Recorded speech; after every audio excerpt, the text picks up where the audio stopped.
Remember the Sabbath day. That's verse point 1 is Sabbath.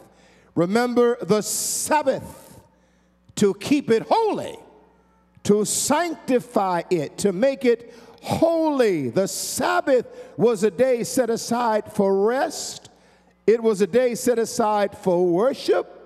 It was a day set aside for no work, no distractions, a day of rest, a day of renewal, and a day of reflecting, and thank God, a day to remember the goodness and the graciousness of the Lord our God. It is imperative today that we understand that this culture is an enemy to godliness, and everything that is represented in this Bible is different than what the Bible speaks of. The Bible speaks of humility. We want to live in pride. The Bible speaks of sharing. We want to live in greed.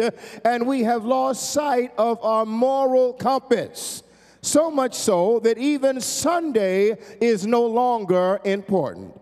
A few years ago in South Carolina, they chipped down a marble slab of the 10 Commandments that were hanging in the courthouse, had to break it up with a mallet. It was there for years and years, but because of the whole separation of church and state, they voted to remove the 10 Commandments.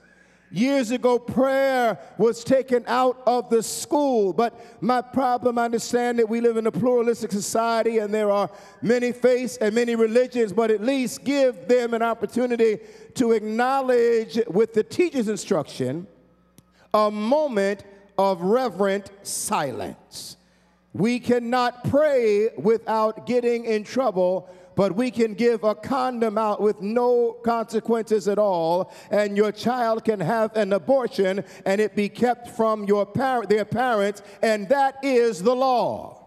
Now, my problem, beloved, is not just the problem with what's going on out there. My problem is that the culture, the secular culture, has become so much a part of the people that we teach and speak to on a weekly basis. The Sabbath is a day to remind us that God is holy, and there ought to be at least one day out of a week to sanctify unto God. Now, let me just make a sidebar note here. Lest anybody believe that I'm trying to make this church a Sabbath-keeping church, because the Sabbath is literally on Saturday, and Jews observe the Saturday Sabbath. Seventh-day Adventists observe the Saturday Sabbath.